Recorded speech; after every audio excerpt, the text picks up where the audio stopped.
নমস্কার সকল দর্শক শ্রোতা, যারা নিয়মিত অনিয়মিত, যত ভক্ত জিজ্ঞাসু, সকলকে আজকের বিশেষ দিনের শুভেচ্ছা জানাই। আজ 29শে জুলাই, আজ গুরু পূর্ণিমা। এই শুভ দিনে আমাদের মরমিয়া স্পিরিচুয়াল সোসাইটি ইউটিউব চ্যানেলের 201তম পর্বে বা এপিসোডে সবাইকে স্বাগত। আজ গুরু পূর্ণিমার দিন। গুরুকে স্মরণ করা এবং সম্ভব হলে গুরুর সমীপে উপস্থিত হওয়া কর্তব্য। আজকে গুরু পূর্ণিমা হওয়ার অনেকগুলো কারণের মধ্যে একটা কারণ হচ্ছে আজকে ব্যাসদেবের জন্মতিথি, যিনি অন্তজ শ্রেণীর মানুষ হয়েও জ্ঞানে প্রেমে চূড়ান্ত পর্যায়ে উত্তীর্ণ হয়েছিলেন। তিনি একজন সদ্গুরু ছিলেন এবং বহু প্রান্তিক মানুষকে তিনি মূল স্রোত, যে আধ্যাত্মিক জীবন, থেকে নিয়ে আসতে পেরেছিলেন। যাই হোক, এবার আমাদের জিজ্ঞাসা দিয়ে শুরু করি। অনেক জিজ্ঞাসা মানুষ করছেন এবং হয়তো অনেকে অপেক্ষা করছেন তাদের জিজ্ঞাসার মীমাংসা পাওয়ার জন্য। ধৈর্য রাখতে হবে। প্রত্যেকটা জিজ্ঞাসাই আমরা সেভ করে রাখি এবং যখন ক্রম অনুযায়ী তাদের জিজ্ঞাসাটা আসে তখন সেগুলোকে নিয়ে আলোচনা করার চেষ্টা করা হয়। আজকের প্রথম জিজ্ঞাসা করেছে কৌশিক সৌমণ্ডল। মহারাজ, আমি কিছু বছর আগে স্বামী নিগূঢ়ানন্দের লেখা একটি বই পড়েছিলাম। বইটির নাম এখন ভুলে গেছি। বইটিতে উনি ওনার একটি দর্শনের কথা লিখেছিলেন। ওনার দর্শন অনুযায়ী ভারতবর্ষে একদিন এমন একটা সময় আসবে যখন ভারতের বহু মানুষ গৃহযুদ্ধে মারা যাবে। উনি ধ্যানে সমগ্র ভারতবর্ষকে লাল রঙে রাঙিয়ে যেতে দেখেন। আর তারপরে উনি দেখেন হিমালয় থেকে এক যোগী পুরুষ ভারতবর্ষের মাটিতে নেমে আসছেন সম্পূর্ণ ভারতবর্ষ উদ্ধারের জন্য। উনি বলেছিলেন সেই যোগী পুরুষের পোশাক বাঙালিদের মতো। আমার জিজ্ঞাসা, সত্যিই কি ভারতবর্ষে বহু মানুষের মৃত্যু ঘটবে? এত মৃত্যুর প্রয়োজনীয়তাই বা কী? আর ওই বাঙালি যোগী পুরুষ, উনিই কি আমাদের সুভাষচন্দ্র বসু? এই ব্যাপারে আপনার মতামত কী? আপনার অনুভূতি কী? আর এই যদি সত্য হয় তাহলে এই মুহূর্তে আমাদের করণীয় কী? দয়া করে আমার এই জিজ্ঞাসার মীমাংসা করবেন। প্রণাম। 3টে জিজ্ঞাসা। আমাদের প্রথমটা হচ্ছে, সত্যিই কি ভারতবর্ষে বহু মানুষের মৃত্যু ঘটবে? এত মৃত্যুর প্রয়োজনীয়তা বা কী? আমাদের মনের মধ্যে একটা সংস্কার কাজ করে যে মৃত্যু মানেই অমঙ্গল আর জন্ম মানেই শুভ বা মঙ্গল। কিন্তু জগতে এই শুভ বা অশুভ, মঙ্গল বা অমঙ্গল, এই ধারণাগুলো আমাদের সংস্কার। আমরা যেটাকে ভালো বলে মনে করি, আমরা যেটাকে সঠিক বলে মনে করি, তাকে আমরা শুভ বলি। আর আমরা যেটাতে আমাদের অসুবিধে হয়, যেটাতে আমাদের কষ্ট হয়, সেটাকে আমরা অমঙ্গল বলি। সৃষ্টি, স্থিতি, প্রলয়, এই নিয়ে জগৎ,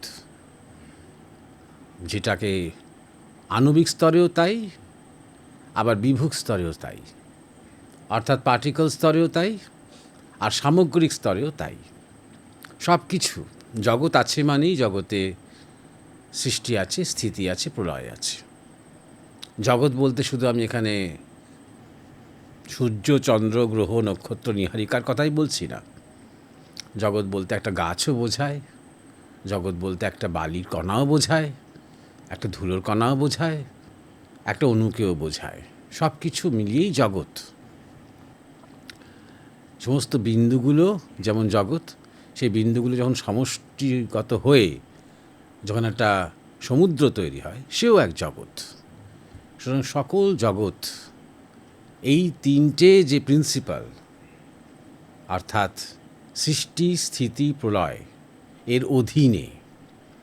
তোমার শরীরও তাই, আমার শরীরও তাই, সব কিছুই তাই। সুতরাং এই যে প্রয়োজনীয়তাই কী বা কী, এই যে কথাটা জিজ্ঞাসা করেছ মৃত্যুর, এখানে প্রয়োজন অপ্রয়োজনের ব্যাপারটাই নয়, অনিবার্য। কোনো কোনো সময় আসে যখন কোনো সংকটকাল বা কোনো সন্ধিকাল, সেই সময় হয় কি যে একসাথে হয়তো বহু মানুষের মৃত্যু হয়। এটা শুধু মানুষের জগতে হয় তাই নয়, এটা পোকামাকড়ের জগতেও হতে পারে, মাছেদের জগতে হতে পারে, বৃক্ষের জগতে হতে পারে। যখন একটা সংকটকাল এবং সেই সংকটকালের পরে একটা সন্ধিক্ষণ এবং সন্ধিক্ষণের পরে আরেকটা স্থিতাবস্থা, এই যখন হবে এই সময়টাতে, সেই সময় অনেকটা হয়তো এলিমিনেটেড হয়ে যায়, বাদ পড়ে যায়, ধ্বংসের মুখে পড়ে, প্রলয়ের মুখে পড়ে। এটা খুব স্বাভাবিক। এই একই ধরনের সেন্টিমেন্ট নিয়ে মহাভারতের যুদ্ধের আগে অর্জুন শ্রীকৃষ্ণকে জিজ্ঞাসা করেছিলেন যে এত রক্তপাতের কি প্রয়োজন আছে, এত নরহত্যার কি প্রয়োজন আছে? তখন শ্রীকৃষ্ণ বলেছিলেন যে প্রয়োজন এই জন্যেই যে অধর্মের বিনাশ দরকার এবং ধর্মের প্রতিষ্ঠা দরকার। একটা সময় আসে যখন আর অধার্মিককে যখন আর পরিবর্তন করা যায় না, তাকে বুঝিয়ে, তাকে শিক্ষা দিয়ে, তাকে ভয় দেখিয়ে, তাকে লোভ দেখিয়ে যখন আর কিছু করা যায় না, তখন বিনাশ ছাড়া আর কোনো পথ থাকে না। তো সেইটা একটা কারণ যে এমন সময় আসতে পারে যখন হয়তো ভারতবর্ষ কেন, গোটা পৃথিবীতেই বহু জায়গাতে হয়তো অনেকের একসাথে মৃত্যু হতে পারে। এবং সেই মৃত্যুর প্রয়োজনীয়তা এই জন্যেই আছে যে তার পরবর্তীকালে, তারপরে কিছু পরিবর্তন হবে, সামগ্রিকভাবে যে পরিবর্তনগুলো তখন চোখে দেখা যাবে। এখন হয়তো অনেক পরিবর্তন হচ্ছে, অনেক উত্তরণ হচ্ছে, কিন্তু এতটাই ভিড় এবং এতটাই তামসিকতা, এবং সেই তামসিকতা এত উচ্চকিত, এত লাউড, যে তার ভিড়ে যা কিছু সত্য, যা কিছু সুন্দর, সেগুলো ধামাচাপা পড়ে যাচ্ছে, আড়লে চলে যাচ্ছে, ছায়ায় নিমজ্জিত হচ্ছে। তাই জন্যে কোনো কোনো সময় একটা খণ্ড প্রলয় প্রয়োজন হয়, যখন পুরো ব্রহ্মাণ্ডই বা পুরো বিশ্ব যখন আবার নতুন করে সৃষ্টি হয়, তারও আগে যে প্রলয় হয় তাকে বলে মহাপ্রলয়, যখন সব ধ্বংস হয়ে যায়। আবার যখন যুগ পরিবর্তন হয়, যখন একটা অবস্থা থেকে আরেকটা অবস্থায় জাম্প হয়, সভ্যতার জাম্প হয়, তখন খণ্ড প্রলয় হয়, আংশিক প্রলয় হয়। এটা এক নম্বর। দু নম্বর কথা হচ্ছে যে একটা কথা ভুললে চলবে না, যে আমাদের দেশে জনসংখ্যা খুব বেশি। যখন ভারতবর্ষ মোটামুটি স্বাধীন হচ্ছে 1947 সাল নাগাদ, তখন আমাদের 33 কোটি জনসংখ্যা ছিল, এবং তখন সাংঘাতিক দারিদ্র্য ছিল, সাংঘাতিক অজ্ঞতা ছিল, অশিক্ষা ছিল, এবং নিপীড়ন ছিল, কষ্ট ছিল। এখন ভারত অনেক বেশি স্বনির্ভর হয়েছে, আবার অনেকটা নিজেকে গুছিয়ে নিতে পেরেছে। তাতেও কিন্তু এতটাই জনসংখ্যা, এত বিশাল জনসংখ্যা, 140 কোটি ছাপিয়ে গেছে। চায়নাকে এখন আমরা পিছিয়ে ফেলে দিয়েছি। তো এই অতিরিক্ত জনসংখ্যা কিন্তু একটা চাপ। একটা দেশের যে রিসোর্সেস আছে, একটা দেশের যে ক্ষমতা ধারণ করার, মাটিরও একটা ক্ষমতার লিমিট আছে, গাছপালা, নদী, জল, বায়ু, সব কিছুর একটা ক্ষমতার লিমিট আছে। সেই লিমিট যখন ছাপিয়ে যায় তখন ভার এসে যায়, ভীষণ ভারাক্রান্ত হয়ে যায় তখন জননী জন্মভূমি। তো তাই জন্য অতিরিক্ত জনসংখ্যা খুব একটা মানবতার পক্ষে খুব একটা ভালো নয়। 3 নম্বর কথা হচ্ছে যে জনসংখ্যার আরেকটা সমস্যা, জানি না কখনো খেয়াল করেছো কি না, সেটা হচ্ছে দুর্নীতি, করাপশান। করাপশান এমনি এমনি হয় না। যখনই দেখা যায় যে চাহিদার তুলনায় যোগান কম, সেটা হচ্ছে করাপশানের মূল জায়গা।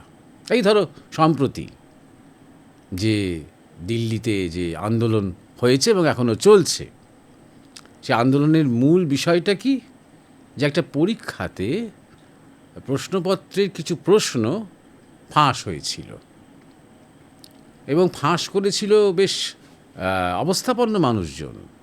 কেউ হয়তো প্রফেসর, কেউ হয়তো ডাক্তার, কেউ হয়তো কোনো একটা টিউশনের ইনস্টিটিউটের সে হয়তো প্রধান।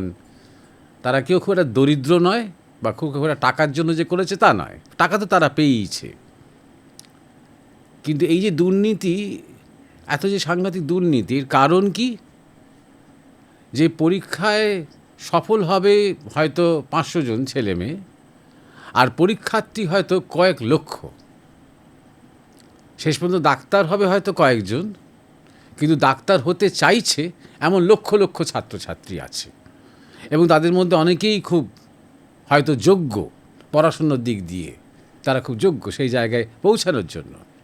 সুতরাং আমাদের যোগান দেওয়ার ক্যাপাসিটি যতটা, তার থেকে ডিম্যান্ড অনেক বেশি।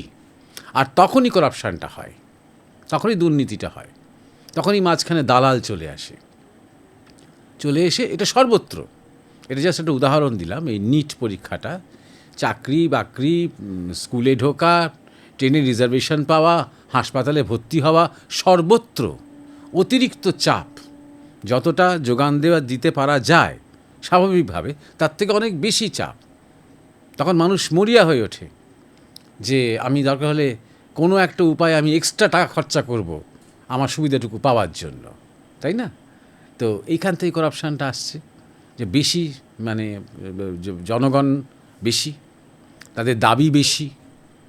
এমন যদি হতো যে আমরা সবাই একটু প্রকৃতি নির্ভর থাকতাম, যেমন বনের জন্তু জানোয়াররা থাকে, যেমন গাছপালারা থাকে, তাহলে হয়তো এই দুর্নীতিটা এত আসতো না। কিন্তু আমাদের মাথার মধ্যে ভালো থাকার কিছু ফর্মুলা এসে গেছে, যে আমাকে এই পাস করতে হবে, তারপর আমাকে এই চাকরি পেতে হবে, করতেই হবে, পেতেই হবে, সাধারণত কোনো বিকল্প নেই। আর তখন দেখা যাচ্ছে যে রিসোর্সেসের সমস্যা। হয়তো মাটি অনেক আছে, জমি অনেক আছে, বা জল অনেক আছে, বা বায়ু অনেক আছে, কিন্তু মানুষের চাহিদাটা ওই মাটি জল বায়ু নিয়ে যতটা না, তার চেয়ে বেশি এই উপার্জন এবং ইন্ডাস্ট্রি, ফ্যাক্টরি, উৎপাদন, এই কেন্দ্রিক, এবং তার একটা লিমিটেশন আছে, এবং তাই জন্যেই অতিরিক্ত দুর্নীতি এসে যায়। সুতরাং যতই আমরা দেশের কথা বলি না কেন, দেশভক্তির কথা বলি না কেন, আমরা নিজেরাও স্বার্থ যেখানে আছে সেখানে দৌড়াই। আমরা নিজেরাও দুর্নীতির সুযোগ পেলে, কিছু বাড়তি সুবিধের সুযোগ পেলে আমরা ছাড়ি না, তাই না? সুতরাং আমি এটা দেখেছি যে ধরো কোনো একটা দেশে হয়তো গেছি, যেখানে দেশটা বেশ বড় কিন্তু জনসংখ্যা খুব কম, সেখানে মানুষ অনেক রিল্যাক্সড।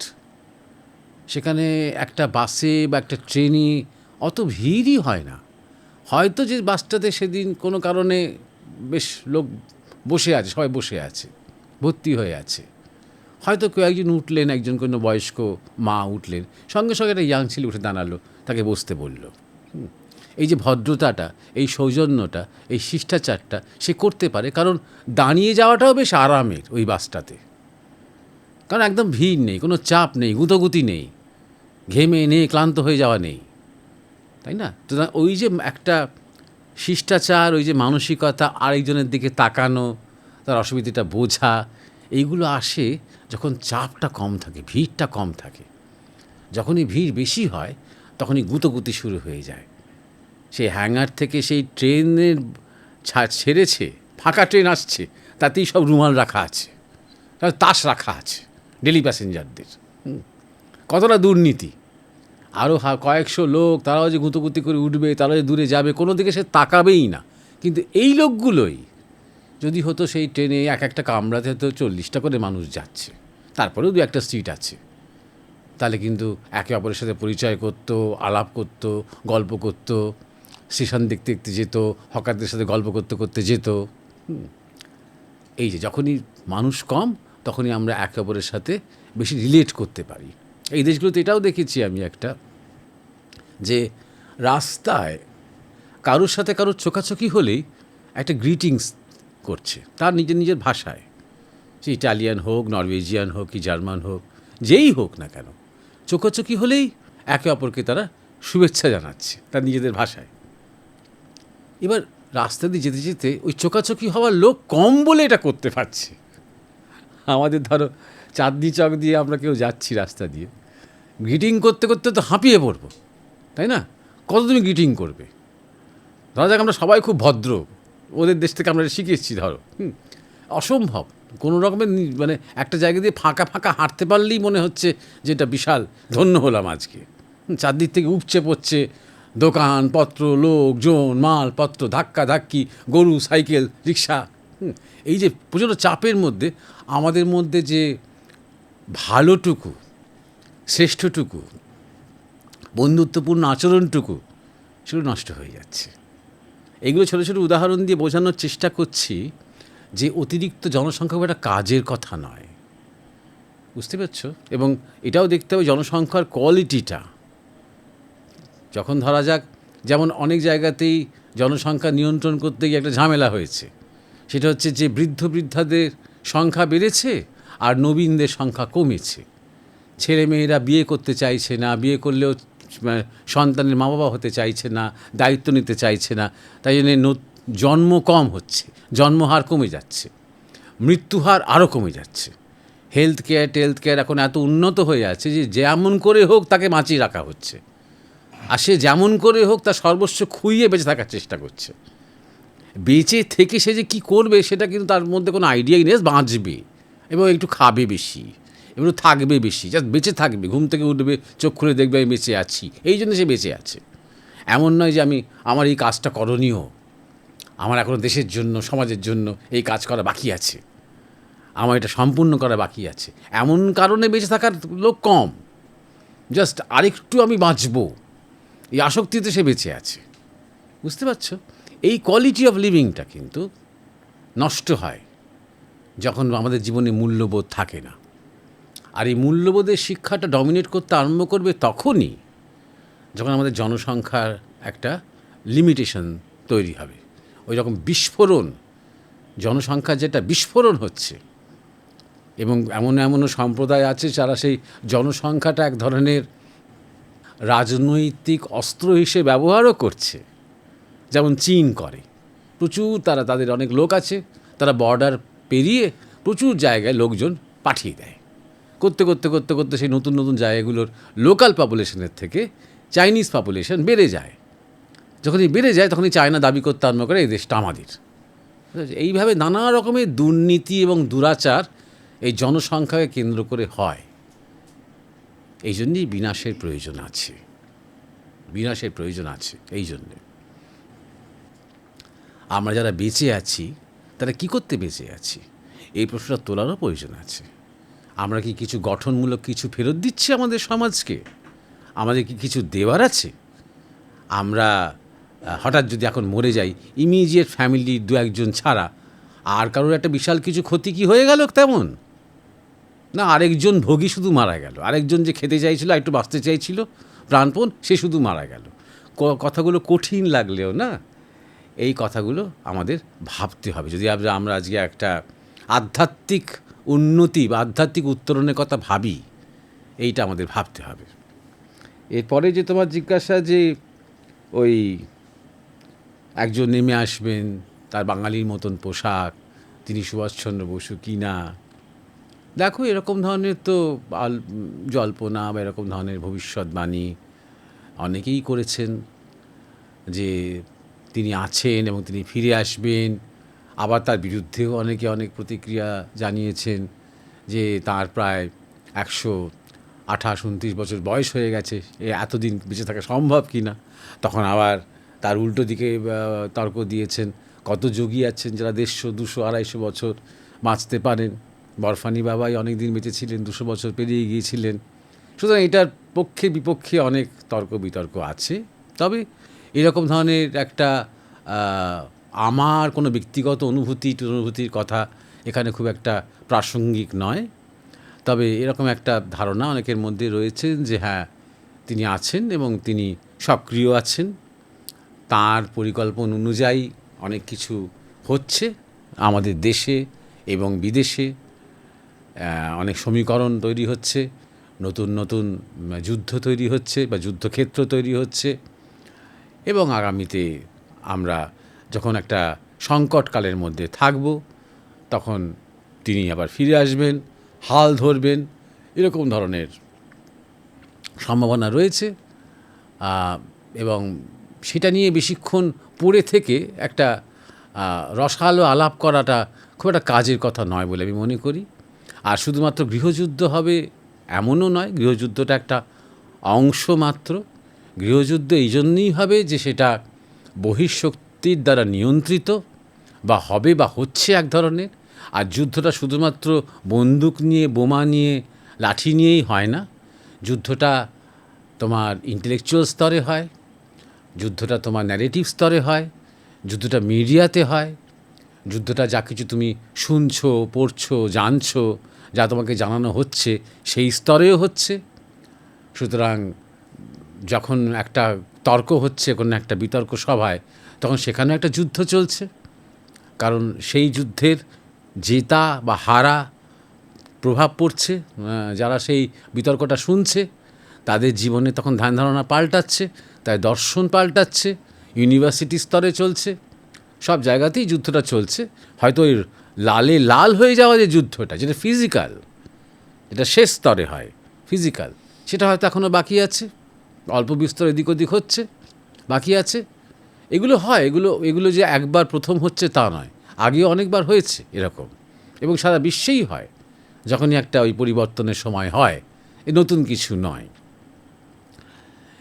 সুতরাং হতে পারে তুই যে জিজ্ঞাসাটা করেছো যে সেই সেভিয়ার যিনি পরিত্রাতা, তিনি সুভাষচন্দ্র বসু কি না, হতে পারে। তবে তিনি থাকলেও একা নন, এটাও জানবে পৃথিবী বহু মহান শক্তি কাজ করছে এর পিছনে। আমাদের সন্ন্যাসী সমাজ আছে, আমাদের সাধু সমাজ আছে, অনেক মহাপুরুষেরা রয়েছেন, তারা এই দিন বদলের রূপকার। সুতরাং তারাও অনেক কাজ করছেন। অতএব পরিবর্তন একটা হবে। তামসিক শক্তিরও একটা বিশাল মানে উত্থান হয়েছে বলতে পারো। যত এই নেগেটিভ বা তামসিক শক্তির উত্থান হয়, তত এই তার সাথে প্যারালালি সাত্ত্বিক শক্তিরও ততটাই উত্থান হয়। সুতরাং তার যে ক্ল্যাশটা, সেটা একটা সাংঘাতিক ক্ল্যাশ হয় স্বাভাবিকভাবেই, এবং তার বিশ্বব্যাপী তার একটা প্রভাব পড়ে। সুতরাং এগুলো হবে, কিন্তু এটা নিয়ে বসে বসে জল্পনা কল্পনা করে কোনো লাভ নেই। সেটা নিয়ে সময় নষ্ট করো না। তুমি জিজ্ঞাসা করেছো তোমার তাহলে এখন কী করণীয়। আমার মনে হয় আমার উত্তরটার থেকেই তুমি অনেক কিছু পেয়েছো। করণীয় তুমি যাই করো না কেন, তুমি স্টুডেন্ট হতে পারো, তুমি বিবাহিত হতে পারো, বা তুমি চাকরিজীবী হতে পারো, তুমি ব্যবসাবৃত্তিধারী হতে পারো, তুমি যেই হও না কেন, নিজের কাজটা সততার সাথে এবং নিষ্ঠার সাথে করো। যে কোনো কাজই যদি তুমি মন দিয়ে, পূর্ণ শক্তি দিয়ে করো, তাহলে সেটাও একটা দেশের সেবা। যদি উৎপাদনমুখী কিছু যদি করো, তাতে যদি কোনো ভেজাল না দাও, ধরো উদাহরণস্বরূপ বলছি, নিষ্ঠা নিয়ে করো, বাড়তি লোভ না করে করো, তাহলেই জানবে সেটাই তুমি একটা দেশের সেবা করছো। তোমাকে সব কিছু ছেড়ে ছুড়ে দিয়ে কবে সুভাষচন্দ্র বসু আসবেন তার পেছন ধরবো, ওই রকম ধরনের কোনো মানসিকতা তোমাকে রাখতে হবে না। নিজের কাজটা ভালো করে করো, একটা আধ্যাত্মিক আদর্শ সামনে রাখো, শিবকে আদর্শ করো, বিবেকানন্দকে আদর্শ করো, আদর্শ সামনে রাখো, রেখে যা করছো তুমি তুমি বিবাহিত জীবন যাপন করছো বা তুমি স্টুডেন্ট তোমার লাইফে আছো, তুমি যাই করো না কেন, সেই কাজটা তুমি নিষ্ঠা নিয়ে, সততার সাথে, একটা আদর্শ নিয়ে করো। মনে করো একটা যদি তুমি কোথাও কম্প্রোমাইজ করো, তুমি তোমার দেশের সাথে বিশ্বাসঘাতকতা করছো, এইটা মনে করো। যদি তুমি ট্রেনে উঠতে গিয়ে মনে করো আজকে এই ট্রেনে তো খুব একটা চেকার ওঠে না, আর যে স্টেশনে নামবো সেখানে তো কেউ টিকিট দেখে না, অতএব আমি টিকিটটা না কেটে উঠবো। মনে রাখবে যে এটা তুমি করছো মানেই তুমি কোথাও না কোথাও তুমি তোমার দেশ এবং তোমার আদর্শ, তোমার ধর্ম, তোমার মূল্যবোধ, এর সাথে তুমি আপোষ করছো। এইগুলো করাই যদি বন্ধ করো, যদি সত্যকে অবলম্বন করে চলো, তাহলে সেটা একটা বিরাট শক্তি। এই রকম ধরনের পুত্র কন্যাই তোমার দেশ মাতা চাইছেন। বুঝতে পারছো? শুধু রাস্তায় গিয়ে বিপ্লব করাটাই শুধু দেশের সেবা নয়। এরপরের জিজ্ঞাসা, আজকে 2 নম্বর জিজ্ঞাসা, অনিশ মজুমদার, বনগাঁ, নর্থ 24 পরগনা, উত্তর 24 পরগনা থেকে। আমি জানি না এই প্রশ্ন করার অধিকারী আমি কি না, তবু নিজের মনের কৌতূহলের নিবারণের জন্য প্রশ্ন করছি। সাংখ্যের আত্মা ও বেদান্তের ব্রহ্ম কি এক? বা এদের মধ্যে পার্থক্য কী? কৃপা করে আশীর্বাদ দেবেন। প্রথমত, তুমি বোধহয় আমাদের আলোচনা তেমন শোনার তোমার সুযোগ হয়নি, তাই জন্যে প্রশ্ন কথাটা বলছো। শব্দ নিয়ে সবসময় সচেতন থাকবে, বিশেষ করে এইরকম যখন বেশ গূঢ় দার্শনিক জিজ্ঞাসা করেছো না, তখন দর্শনে একটু এগোতে গেলেন শব্দ সম্বন্ধে খুব সচেতন থাকতে হয়, কারণ শব্দ দিয়েই দর্শন তৈরি হয়েছে, আর সেই শব্দ ভেদ করেই সেই দর্শনের পারে যাওয়া যায়। অতএব এগুলো প্রশ্ন নয়, এগুলো জিজ্ঞাসা, আর জিজ্ঞাসার উত্তর হয় না, জিজ্ঞাসার মীমাংসা হয়। এইবার তোমার যে জিজ্ঞাসা, সাংখ্যের আত্মা এবং বেদান্তের ব্রহ্ম, এটা একটা এমনই একটা বিষয় যেটা নিয়ে মানে দিনের পর দিন আলোচনা করলেও শেষ হবে না। তবে একটা খুব ছোট্ট করে সিনপসিস মতন দেওয়ার চেষ্টা করছি তোমাকে। সাংখ্য ব্যাপারটা হচ্ছে দ্বৈত দর্শন, আর বেদান্ত হচ্ছে অদ্বৈত দর্শন। সাংখ্য দ্বৈত দর্শনের মধ্যে কি আছে? সেখানে চৈতন্যকে বলা হচ্ছে পুরুষ, আর এই জগৎকে বলা হচ্ছে প্রকৃতি।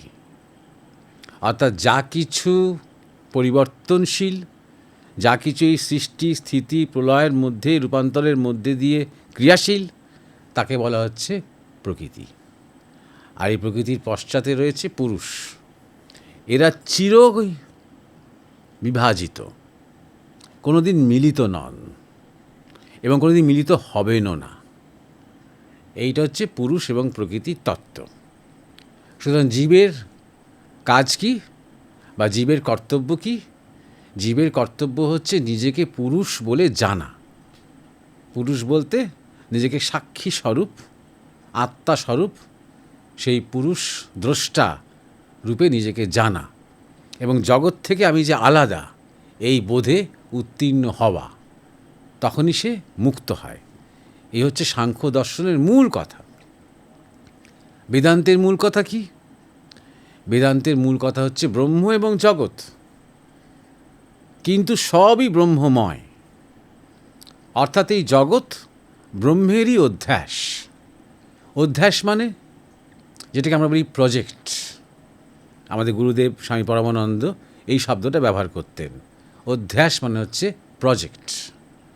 অর্থাৎ যে নিত্য শাশ্বত ব্রহ্ম, তিনি জগৎরূপে অনিত্য হন, জগৎরূপে ক্ষণস্থায়ী হন, ক্ষণজীবী হন, এবং আবার নিত্যতে বিরাজ করেন, নিত্যতে ফিরে যান। সুতরাং এই যে বেদান্তের মতে, অদ্বৈত যে তত্ত্বমতে, এই তত্ত্বমতে তাহলে মুক্তি কোথায়? ব্রহ্মজ্ঞানী হওয়াতে মুক্তি, যেখানে কোনো ভেদ নেই, এই নিত্য এবং অনিত্যের মধ্যে কোনো ভেদ নেই। তিনি সর্বভূতেই বিরাজমান, এই তত্ত্ব। এই জীবদেহ অবলম্বন করে যে আত্মা, যাকে আমরা জীবাত্মা বলি, যোগের ভাষাকে জীবাত্মা বলি, এই জীবদেহ অবলম্বন করে যে জীবাত্মা, সেই জীবাত্মা যখন ব্রহ্মকে জানতে পারে তখন সে দেখে, অনুভব করে যে আত্মা এবং ব্রহ্ম অভেদ, এবং সেটাও দেখে যে সে এবং এই জগৎ অভেদ। এইটা হচ্ছে মূল পার্থক্য সাংখ্য এবং বেদান্তের মধ্যে। তাহলে সাংখ্য দ্বৈততার উপরে দাঁড়িয়ে আছে, আর বেদান্ত অদ্বৈত তত্ত্বের উপর দাঁড়িয়ে রয়েছে। আরেকটা ডিস্টিংশন অনেকেই করেন, সেটা হচ্ছে সাংখ্যতে আলাদা করে কোনো ঈশ্বর বা কোনো সকলের মঙ্গল করেন, সকলের শুভ করেন, এই জগৎ প্রকাশ করেন, এমন কোনো ঈশ্বরের কোনো অস্তিত্ব নেই। অনেকের মতে সাংখ্য হচ্ছে নাস্তিক দর্শন, মানে আলাদা করে ঈশ্বরের কোনো ভূমিকা সেখানে নেই।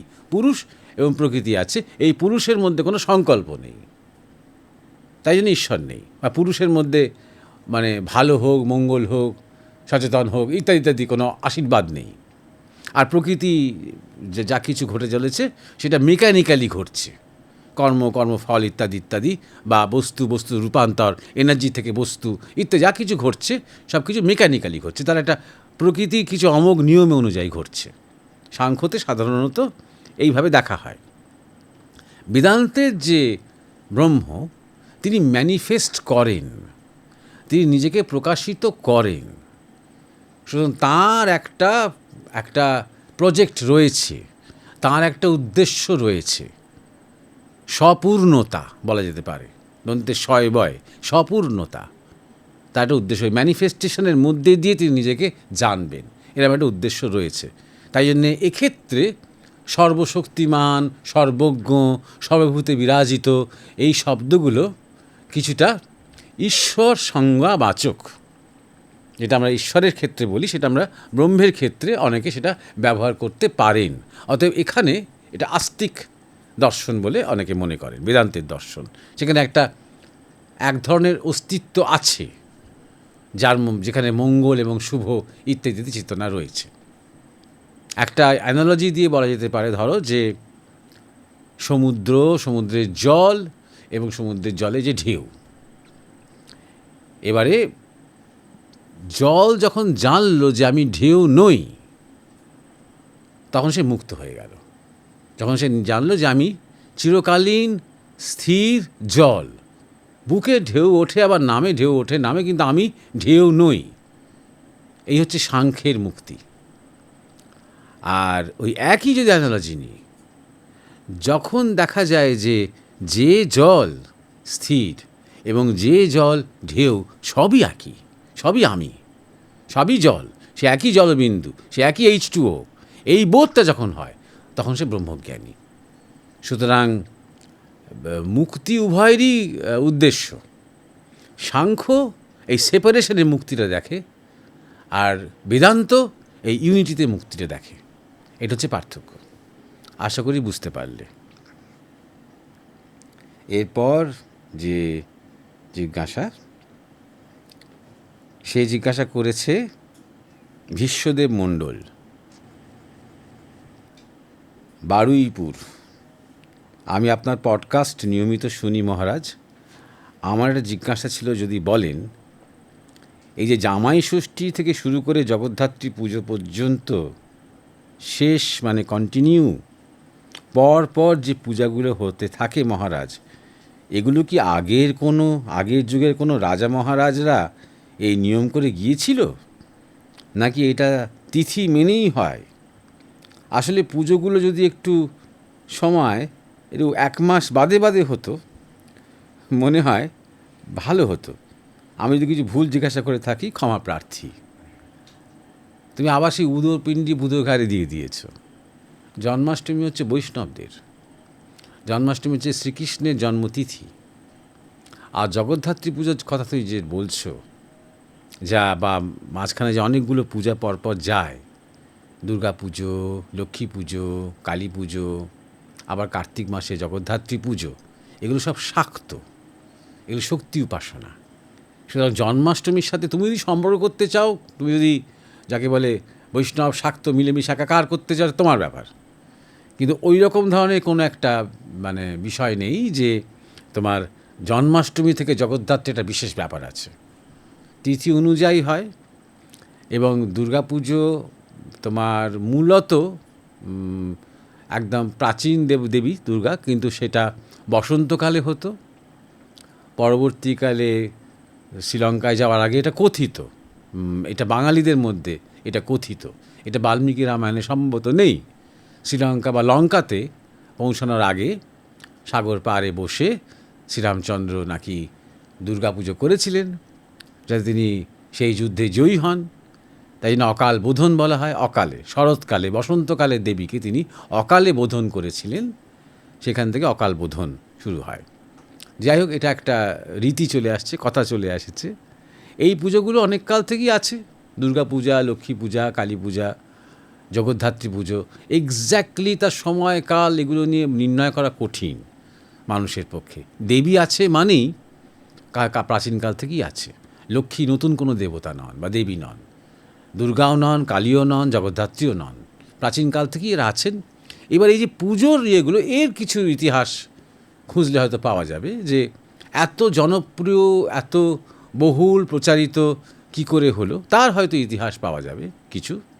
সেগুলো কোনোটা শুরু হয়েছিল অষ্টাদশ শতাব্দীর শেষের দিকে, যেমন ধরা যাক জগদ্ধাত্রী পুজো, তাই নিয়ে অনেক গল্প আছে।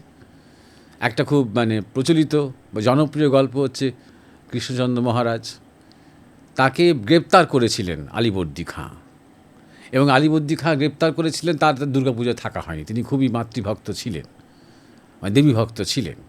তাকে মুক্তি দেওয়া হয় বিজয়া দশমীর দিন, এবং তার খুব আক্ষেপ হয় যে এবার আমার দুর্গাপুজো দেখা হলো না, দুর্গাপুজো থাকা হলো না। তখন তিনি নিজে থেকে একটা দুর্গাপুজোর একটা শুরু করলেন। এক ধরনের দুর্গাই তো জগদ্ধাত্রী। ওই কার্তিক মাসের শুক্লাপক্ষতে নবমীর দিন তিনি জগদ্ধাত্রী পুজো প্রতিষ্ঠা করলেন কৃষ্ণনগরে। তখন কিন্তু এটা তাঁর পূজা ছিল। কিন্তু পরবর্তীকালে চন্দননগরে যেটা হলো সেটা হচ্ছে যে সেখানে নারায়ণ চৌধুরী বলে একজন ছিলেন, নারায়ণ চৌধুরী বলে একজন, তিনি একজন বড় সে যুগের বণিক ব্যবসাদার ছিলেন। তো এই কৃষ্ণনগর থেকে এই সমস্ত চাষিরা এসে বৃষ্টিতে আটকে গিয়েছিল, তাই তারা পুজো মিস করেছিল। সে একই ব্যাপার, দুর্গাপুজো মিস করেছিল। তখন তাদের মনোরঞ্জন করতে তিনি আবার একটা পুজো শুরু করলেন, জগদ্ধাত্রী পুজো। সেইটা বারোয়ারি হয়ে গেল। সেই পূজাটা করতে করতে আস্তে আস্তে সবই বারবারই হয়ে উঠল। দুর্গাপুজো অনেক কাল থেকেই ছিল, বাড়িতে বাড়িতে হতো, মন্দিরে মন্দিরে হতো। কিন্তু পরবর্তীকালে কিছু কিছু যুবকেরা যখন দেখলো যে এইসব বাড়ির পুজোতে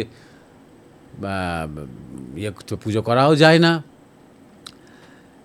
কোনো প্রসাদও দেয় না, পাত্তাই দেয় না, বাড়িতে ঢুকতেই দেয় না, তখন সেই যুবকেরা ভাবলো যে আমরা নিজেরা তাহলে পয়সা করি জমিয়ে বা পয়সা করি কালেক্ট করে আমরা পুজো করবো, যেখানে সবাই আসতে পারবে। 12 জন নাকি প্রথমবার সেই উদ্যোগে যুক্ত ছিল, সেখান থেকে 12 ইয়ারি মানে বন্ধু। তো এইভাবে বারোয়ারি পুজো আরম্ভ হয়েছিল। তা যাই হোক, মূলত এই যে সর্বজনীন যে পূজাগুলো, এগুলোর ইতিহাস হয়তো ট্রেস করলে দেখা যাবে যে এগুলো খুব বেশি দিনের নয়, 150 বছর, 200 বছর, 250 বছর। কিন্তু এই দেবী এবং তিথি এগুলো কিন্তু অনেক কালের, প্রাচীনকাল থেকেই আছে।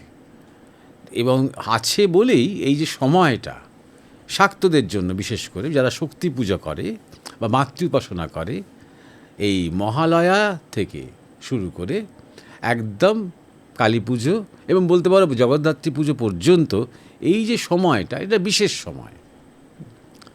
এটা একটা বিশেষ তোমার মায়ের যে শক্তি, মাতৃশক্তি, সেই মাতৃশক্তি বিশেষ ক্রিয়াশীল থাকে এই সময়তে। এবার মাতৃশক্তি ক্রিয়াশীল থাকে মানেই আমাদের শরীরের মধ্যেও তার কিছু ভাইব্রেশন থাকে, তার কিছু শক্তি থাকে। তো মাতৃপক্ষ বলা হয় এই জন্যে, বা দেবীপক্ষ বলা হয় এই জন্যে যে তখন পৃথিবীতে একটা বিশেষ ভাইব্রেশন থাকে। সেই ভাইব্রেশনটা হচ্ছে শক্তির ভাইব্রেশন।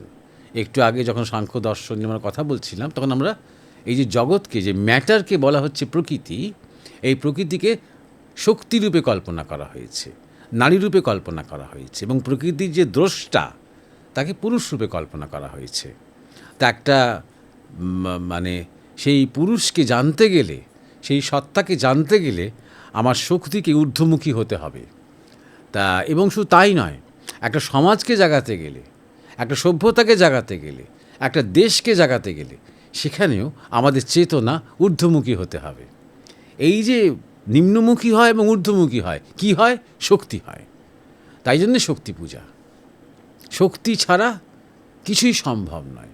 ভক্তিও সম্ভব নয়, ধ্যানও সম্ভব নয়, সমাধিও সম্ভব নয়, যোগও সম্ভব নয়, সাফল্য সম্ভব নয়, জাগতিক সার্থকতাও সম্ভব নয়, কোনো কিছুই সম্ভব নয় শক্তি ছাড়া। যা কিছু করবে তুমি, তার পেছনে যদি শক্তি থাকে তবে সার্থকতা থাকবে, তবে সাফল্য থাকবে। তাই শক্তির এত কদর শুধুমাত্র আধ্যাত্মিক মানুষের মধ্যে নয়, জাগতিক মানুষের মধ্যেও শক্তির কদর। কারণ জাগতিক সাফল্যের জন্যেও শক্তি দরকার। যদি কেউ ভাবে সে তার কেরিয়ারে সফল হবে, সে তার পড়াশোনায় সফল হবে, সে খেলাধুলায় সফল হবে, সে তার ব্যক্তি জীবনে, তার বিবাহিত জীবনে সফল হবে, কি তার সুসন্তান নিয়ে আসবে, যে কোনো ক্ষেত্রেই উৎকর্ষতায় পৌঁছাতে গেলে শক্তি দরকার। তাই জন্যে এই শক্তির যে উপাসনা বা শক্তির সাধনা বা শক্তির ভাইব্রেশনকে এতটা কদর দেওয়া হয়। এবং এটা সাধারণত দেখা যায় যে পূর্ব ভারত, অর্থাৎ বাংলা, আসাম, কিছুটা বিহার, কিছুটা উড়িষ্যা, এই পূর্ব ভারত এই শক্তি উপাসনার স্থান, বিশেষ স্থান এখানে বেশি হয়। সারা দেশেই দেবী মন্দির রয়েছে, কিন্তু শক্তি উপাসনার প্রচলনটা বা শক্তি উপাসনার আবেগটা আমাদের বাংলার মধ্যে বা এই বঙ্গভূমির মধ্যে, পূর্ব ভারতের মধ্যে বেশি জনপ্রিয় বা বেশি প্রচলিত। শেষ জিজ্ঞাসা মলয় দে করেছেন। আপনার জিজ্ঞাসা হচ্ছে, স্বামী পরমানন্দ বলেছিলেন রূপ, রস, শব্দ, গন্ধ, স্পর্শ সবই তন্মাত্রা, আর এগুলো সবই ভাইব্রেশনের পার্থক্যজনিত অবস্থা, কোনো কিছুই নিত্য নয়। ভাইব্রেশন চেঞ্জ করলেই এক অবস্থা অন্য অবস্থায় বা এক তন্মাত্রা অন্য তন্মাত্রার রূপ নেবে। এটি যদি একটু আলোকপাত করেন। হ্যাঁ, রূপ, রস, শব্দ, গন্ধ, স্পর্শ, আপনি স্বাভাবিক যদি আমাদের ইন্দ্রিয় যে অঙ্গগুলো ভাবেন, তাহলে রূপ বলতে চক্ষু এবং চোখের দেখার যে শক্তি অর্থাৎ দর্শন।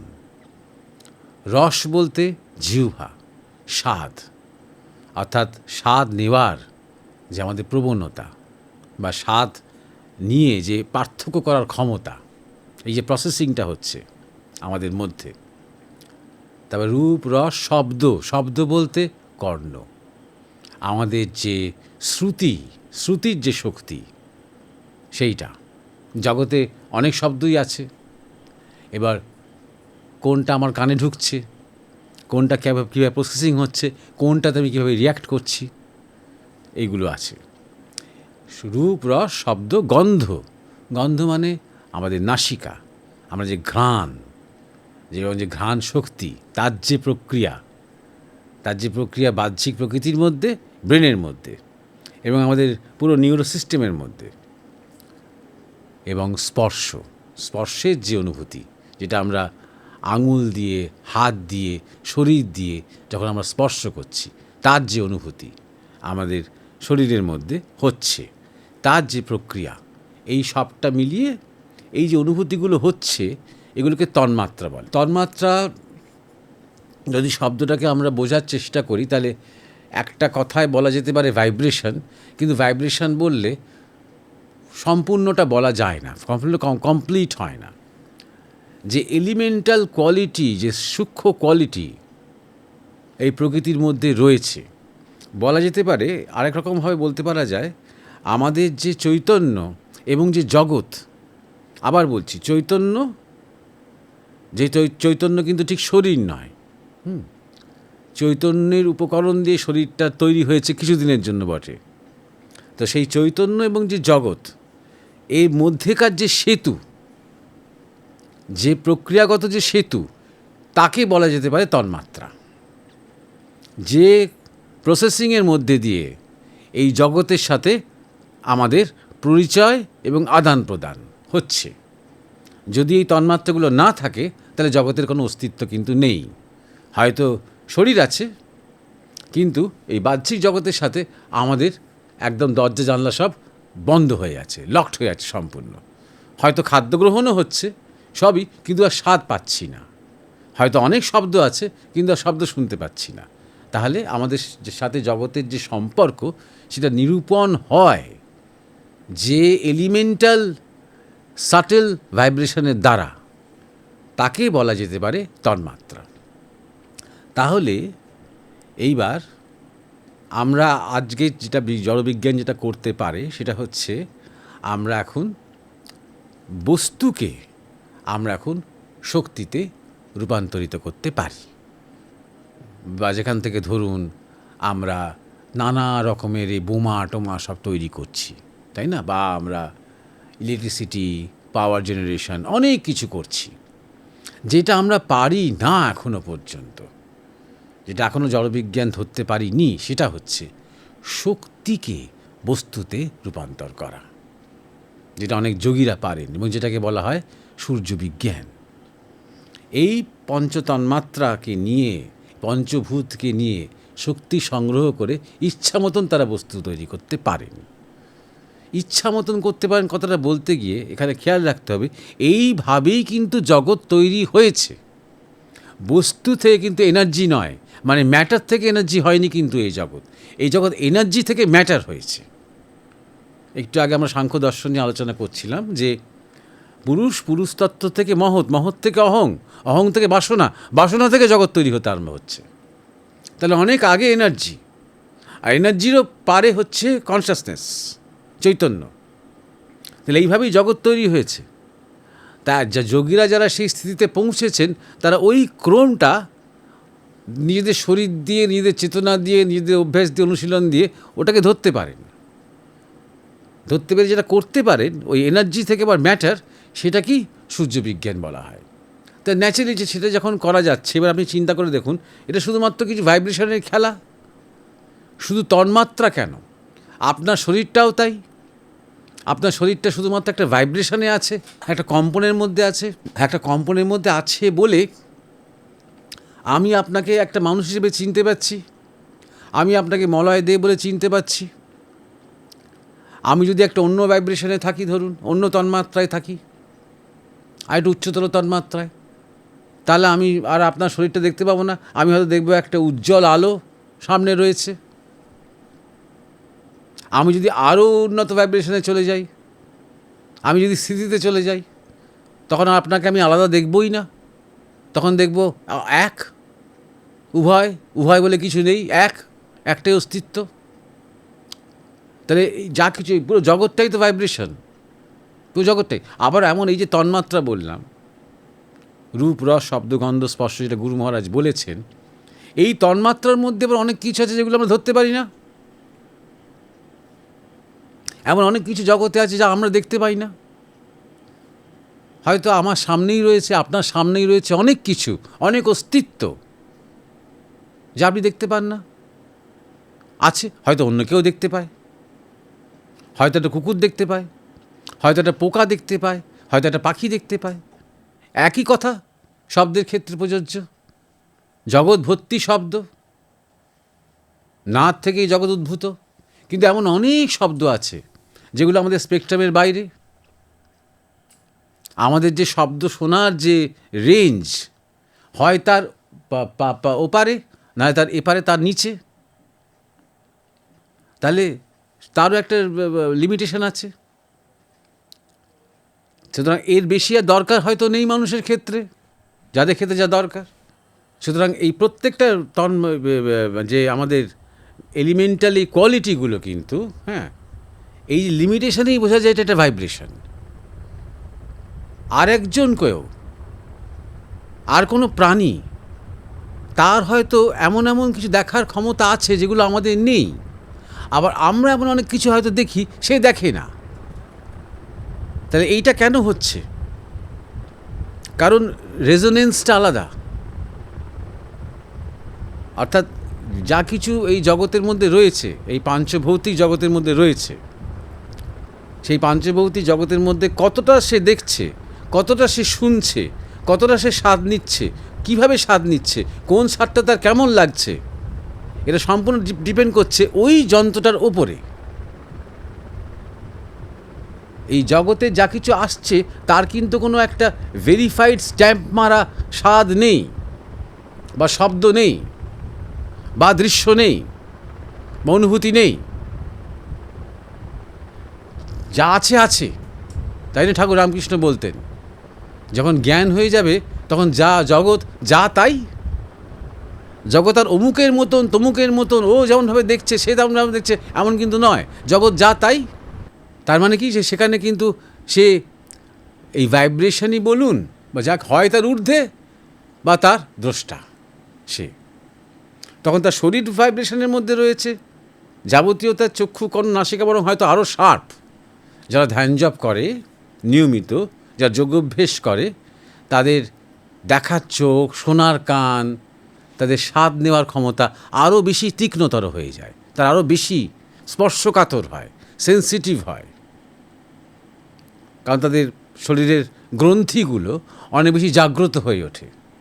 তার মন যত একাগ্র হয় তত তার ওই স্বাদ নেওয়ার ক্ষমতা, দেখার শক্তি, শোনার শক্তি, অনুভব করার শক্তি, সমস্ত কিছু, ঘ্রাণ নেওয়ার শক্তি অনেক বেড়ে যায় তার। একটা কুকুরেরই যেমন, শুয়োরের যেমন ঘ্রাণ নেওয়ার শক্তি মানুষের থেকে অনেক বেশি। এবং ঘ্রাণ শুধু ফিজিক্যাল নয় ওদের কাছে, ঘ্রাণ ওদের কাছে জগৎ। অর্থাৎ একটা কুকুর মোটামুটিভাবে একটা মানুষ তার বন্ধু কি বন্ধু নয় সেটা সে ঘ্রাণে বুঝতে পারে, মানুষ তো পারে না। মানুষের ঘ্রাণের একটা লিমিটেশন আছে। তাহলে কুকুরের ক্ষেত্রে এক্সট্রা কেন? কিছুই এক্সট্রা নেই জগতে। জগতে যা আছে তাই আছে। জগতে কি তাহলে ঘ্রাণ আছে? জগতে কি তাহলে রূপ আছে? জগতে কি তাহলে শব্দ আছে? আমরা আমাদের যন্ত্র দিয়ে বলবো হ্যাঁ আছে, আমার লিমিটেশন অনুযায়ী আছে, আমাদের রেঞ্জ অনুযায়ী আছে। কিন্তু অ্যাকচুয়ালি যদি মানুষ হিসেবে না ভাবি, গরু, কুকুর, শুয়োর, প্রজাপতি, পাখি, কাক কেউ হিসেবে না যদি ভাবি, জগতে কি আছে? ভাইব্রেশন আছে। এবং সেই ভাইব্রেশন, যেহেতু মানুষের এই যন্ত্রটা মলয়দে একটা যন্ত্র, এই মলয়দে যন্ত্রটা যদি ভাইব্রেশন চেঞ্জ করে দিই, তাহলে এখন যে গন্ধটা পাচ্ছেন আর সেটা পাবেন না। যেটা একটু আগে দেখতে পাচ্ছিলেন না এখন দেখতে পাচ্ছেন, বা যেটা হয়তো দেখতে পাচ্ছিলেন সেটার গন্ধ হয়ে গেল, যেটা গন্ধ পাচ্ছিলেন সেটা হয়তো শ্রবণের কিছু একটা হয়ে গেল, জাস্ট ভাইব্রেশনাল চেঞ্জ হয়ে গেল। কারণ সবটাই তো ভাইব্রেশন। এমনকি স্থূলে যেগুলো আছে বলে মনে হচ্ছে, যে পাহাড়টা, যে নদীটা, যে সমুদ্রটা, সেটাও আপনার শরীরের মতোই জাস্ট একটা ভাইব্রেশনাল অবস্থা, যেটা আপনার, আমার এবং আরও অনেকগুলো প্রজাতির মানে শেয়ার করা অভিজ্ঞতার জন্য সেগুলো স্থূল রূপে কিছুকালের জন্য বিরাজ করে আমাদের সামনে। যখন আমরা নদীতে গিয়ে চান করছি, কি পাহাড়ে চড়ছি, যা কিছু করছে, আমাদের শরীরে অনেক ক্লান্তি টান্তি সব কিছু হচ্ছে, কিন্তু কোনো জগতেরই কোনো অ্যাকচুয়াল কোনো এক্সিস্টেন্স, যে এক্সিস্টেন্স কখন বলবো, যখন এই তন্মাত্রাগুলো ছাড়াও এক্সিস্টেন্স আছে বলে আমরা প্রমাণ পাবো। এই রূপ, রস, শব্দ, গন্ধ, স্পর্শ ছাড়াও সেই অস্তিত্বের, সেগুলোর অস্তিত্ব আছে বলে যখন আমরা প্রমাণ পাবো, তখন সেগুলো বুঝবো। যখন এই এতগুলো যে তন্মাত্রা, এইগুলো ছাড়াও কিসের প্রমাণ আমরা পাই, এটাই তো যোগীরা খোঁজে। তখনও কি অস্তিত্ব আছে? যদি থাকে তাহলে সেটাই অস্তিত্ব। সেটা এই জগতের মধ্যে সব কিছু নিয়ে থাকলেও সেই অস্তিত্ব আছে। যখন এই জগৎ কিছুই থাকে না, কোনো অস্তিত্ব থাকে না, তখনও সেই অস্তিত্ব আছে। একেই বলে আত্মতত্ত্ব, একেই খোঁজেন যোগীরা। আর বাদবাকি যা কিছু ভাইব্রেশন। এই জগৎ বিশ্ব সৃষ্টির শুরুটা দেখুন না, বা সৃষ্টির ক্রমটা দেখুন না, যেটাকে আমরা বিগ ব্যাং বলছি, মহাস্ফোট বলছি। সেটা কি? সে কোনো ব্যাং ট্যাং তো নয়, সেটা কোনো শব্দ তো নয়। কে বলল শব্দ হয়েছিল? মহাস্ফোট। মহাশব্দ কিন্তু আমাদের শাস্ত্রে কোথাও বলেনি। বিগ ব্যাং, ব্যাং শব্দটা অত্যন্ত মিসলিডিং। ব্যাং মানে একটা আওয়াজ। কে শুনছে সেই আওয়াজ? কোত্থেকে এসেছে এই শব্দটা? যখন ধরা যাক রাস্তায় গাড়ির টায়ার বাস্ট করলো, ব্যাং হলো, তখন আমরা বলি ওইভাবে ব্যাং এসেছে। বা বোমা পড়লো, সাংঘাতিক কান ফাটা শব্দ হলো, ওইখান থেকে ব্যাং এসেছে।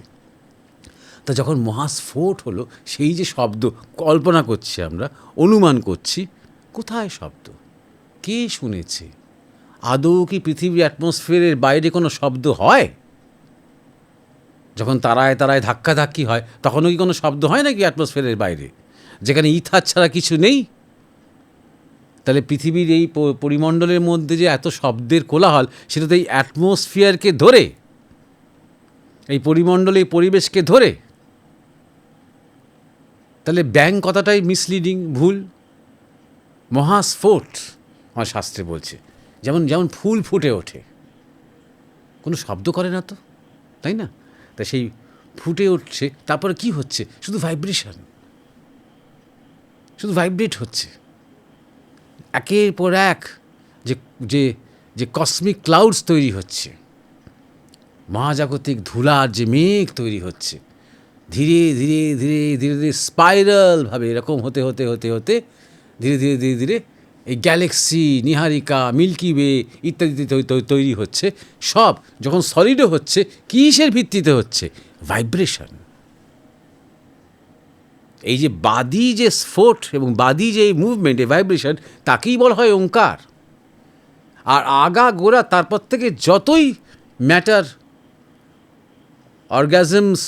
অর্গানিজমস যতই ইভলভ করে থাকুক না কেন, ওই ভাইব্রেশনই আছে, আর কিছু কিন্তু নেই।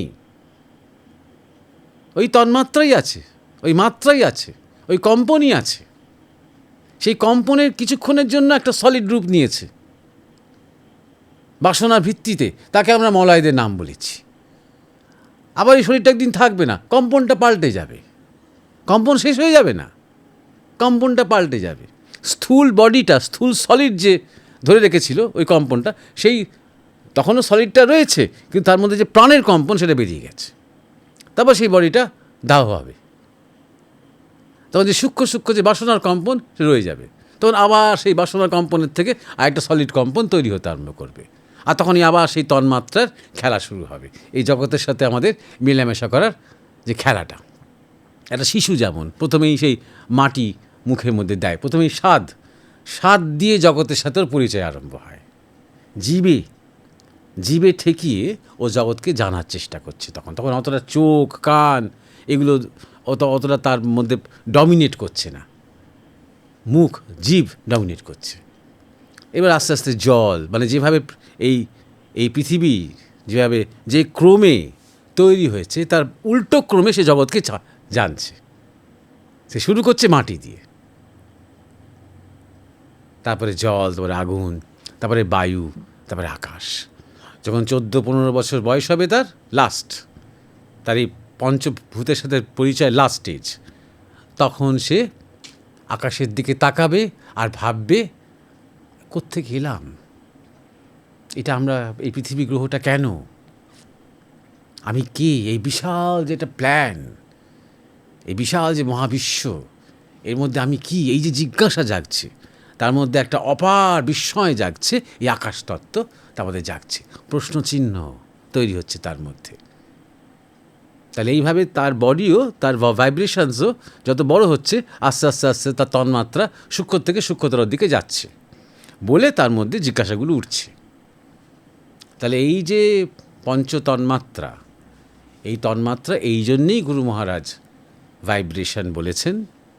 এবং এই চেঞ্জটা বাহ্যিকেও চেঞ্জ হতে পারে, আবার এই চেঞ্জটা আপনার মধ্যেও হতে পারে। এই যে গুরু মহারাজ বলেছেন না, চেঞ্জ করলেই তন্মাত্রা পাল্টে যাবে বা জগৎ পাল্টে যাবে? তা কোন চেঞ্জের ওপর আমার হাত আছে? আমার নিজেকে চেঞ্জ করার ওপর আমার হাত আছে। নিজেকে কিভাবে চেঞ্জ করব? আমার চিন্তাকে প্রথমে আমি পরিবর্তন করব, আমার মনকে, আমার ইচ্ছাকে আমার পরিবর্তন করব। তখন কি হতে আরম্ভ করবে? আমার শরীর পরিবর্তন হতে আরম্ভ করবে।